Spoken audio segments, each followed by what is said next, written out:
Hello, this is My Sweet Mess, and welcome to my kitchen, where every week I make a mess trying new recipes in the pursuit of something sweet.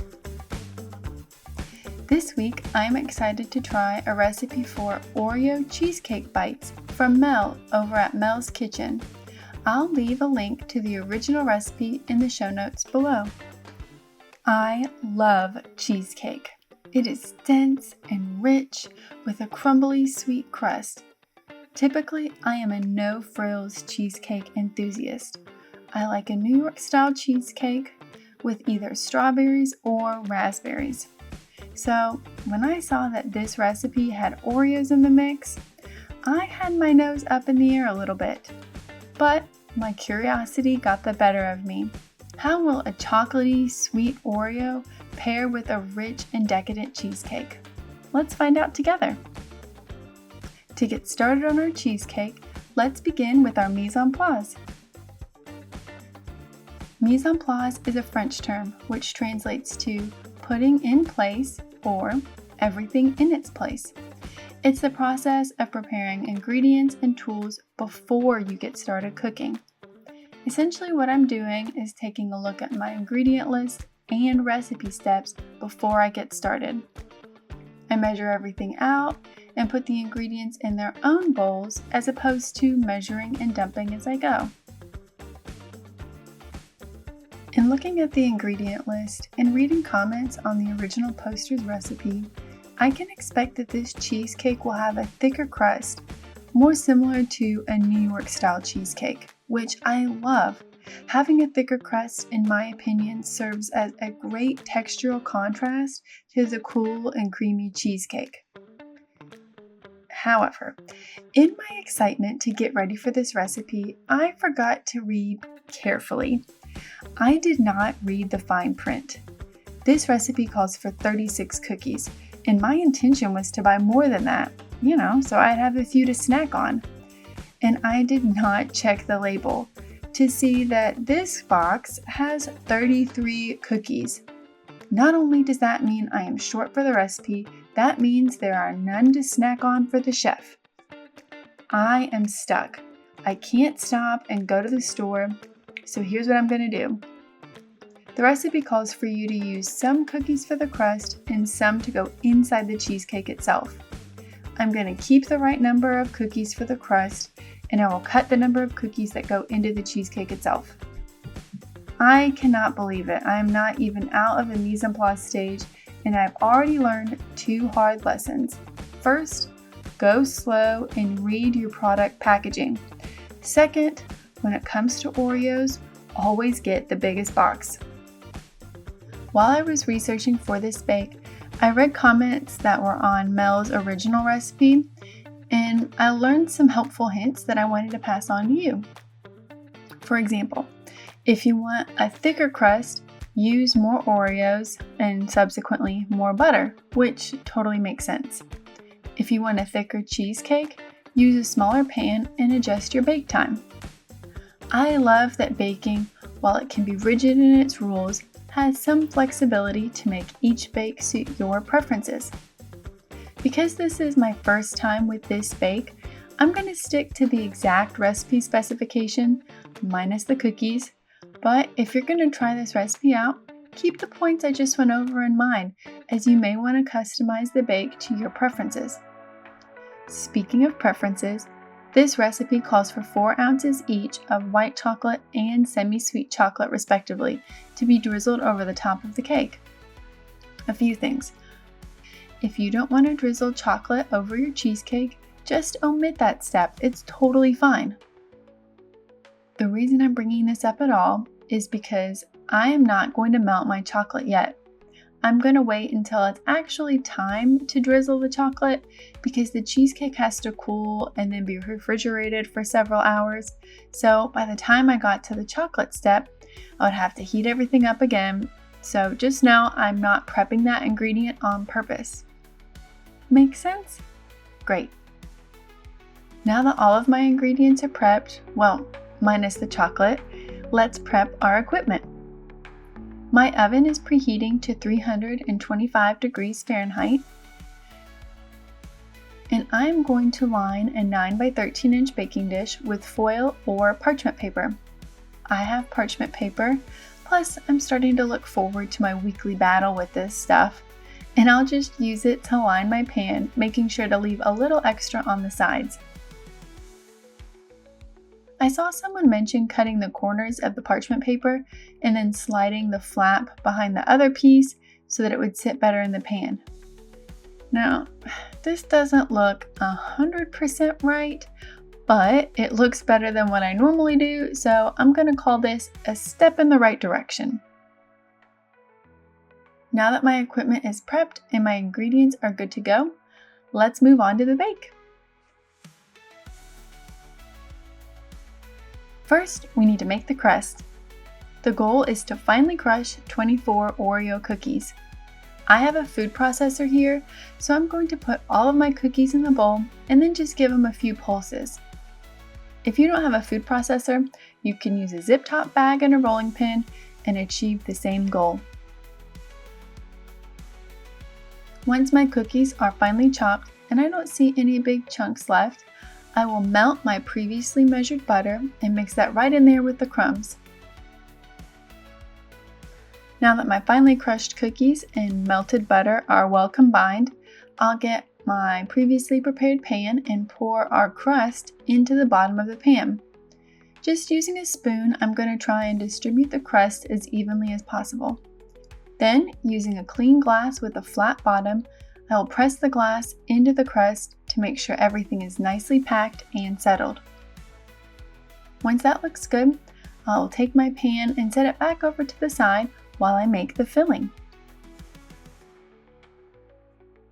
Using either a stand mixer or an electric hand mixer, in a large bowl I will beat together the cream cheese and the sugar.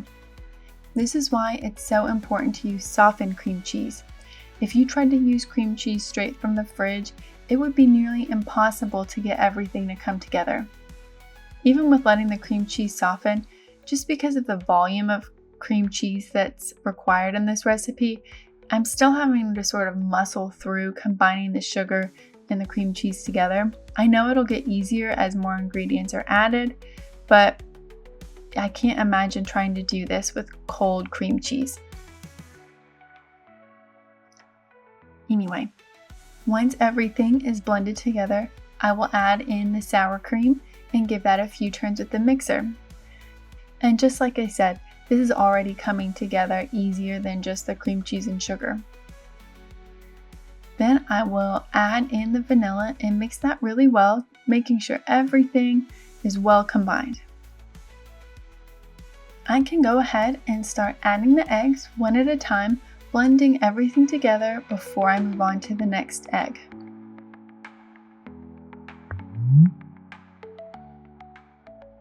I will go ahead and add the last egg and give everything a really good mix here before moving on to the next step. That looks great to me. I'll give it a few turns with the spatula to help get anything that may have been pushed up on the sides of the bowl. Lastly, I have the cookies from the mise en place stage that I had set to the side. If you remember, I'm short 3 cookies here, but I don't think it's going to be a big deal. I need to break these cookies up a little bit. I like smaller bits of cookie in my cheesecake to make sure that every bite gets a little Oreo, and I personally think it looks better. But if you want a big bite of cookie in your cheesecake, then feel free to leave the pieces big. This is my cheesecake, so I'm going to make them pretty small. Once all the cookies are broken up how I would like them, I will add them to the batter, giving as few turns with my spatula as possible so that the batter doesn't turn gray.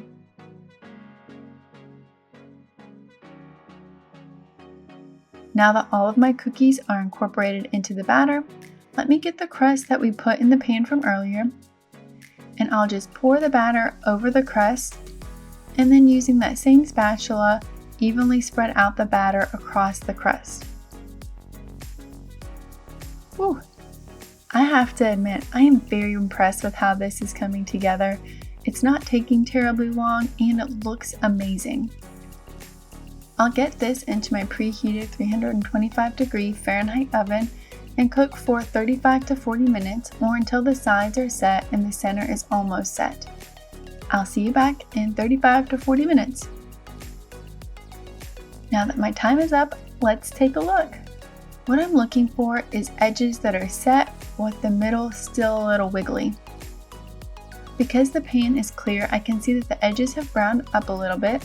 That's okay, I can cut that off later or leave it alone. It shouldn't impact the flavor too much.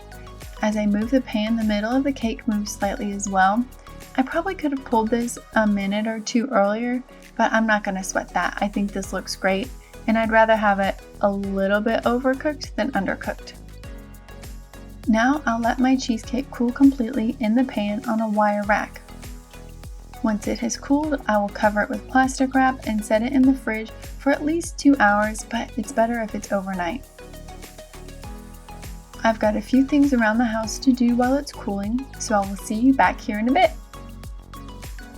And I'm back.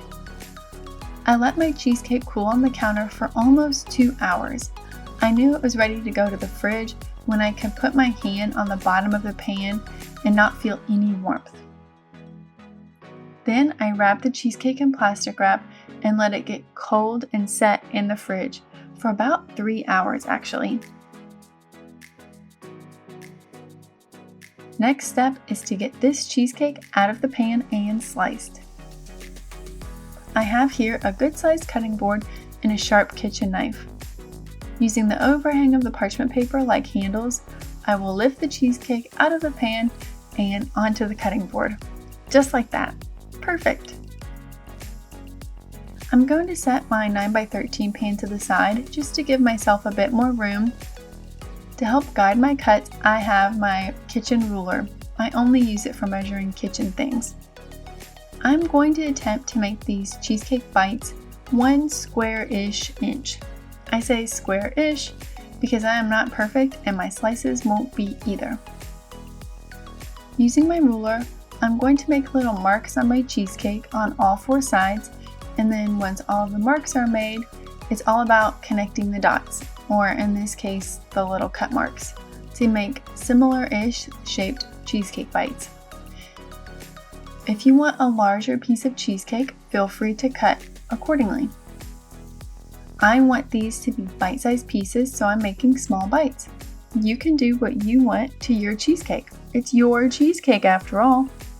Now that it's sliced, I will prepare the topping. I'm going to use 4 ounces each of semi-sweet and white chocolate to drizzle over the top of the cake. This means I need to melt the chocolate very carefully in the microwave. To help it along, I will break up my large chocolate bars and then slowly melt the chocolate, stirring as needed. Be back in a jiff. My chocolate is melted. Now I will get this into a zip top bag like so. Be careful on this part, the chocolate is very warm and the bowl is just downright hot. Once the chocolate is in the zip top bag, I'm going to cut off a teeny tiny corner and start drizzling the chocolate all over the cake. I started off trying to be very methodical about the whole thing, and then I remembered baking is supposed to be fun, and drizzling loads of chocolate over a cheesecake filled with Oreos sounds like a great time. So I started making pretty shapes and designs, switching back and forth between the semi-sweet and the white chocolate, with the only rule being don't forget to get the edges. If you're going to involve your kiddos, I would recommend doing what I did and cut very small pieces of the bag off. If you cut a teeny tiny corner off, you reduce the likelihood that they are going to squeeze all of the chocolate out all at once. I'm not saying it can't happen, but it's less likely to happen.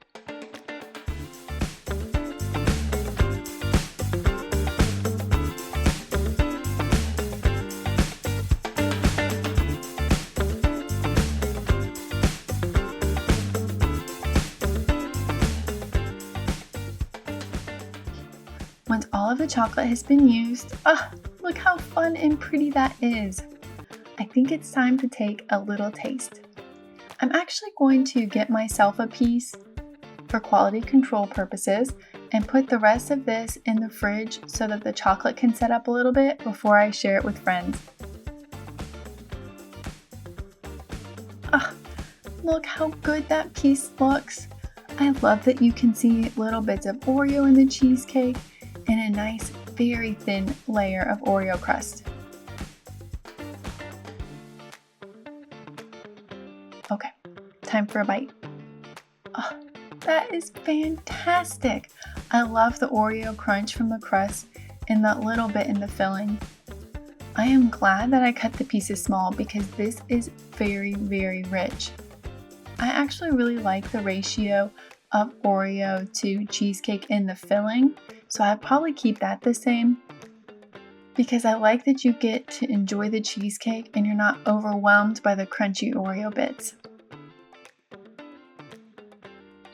Anywho, I am off to share this with some friends. Thank you so much for being here with me today. And remember, trying new things is messy, but the end results can be pretty sweet. Have a great rest of your day. Bye now!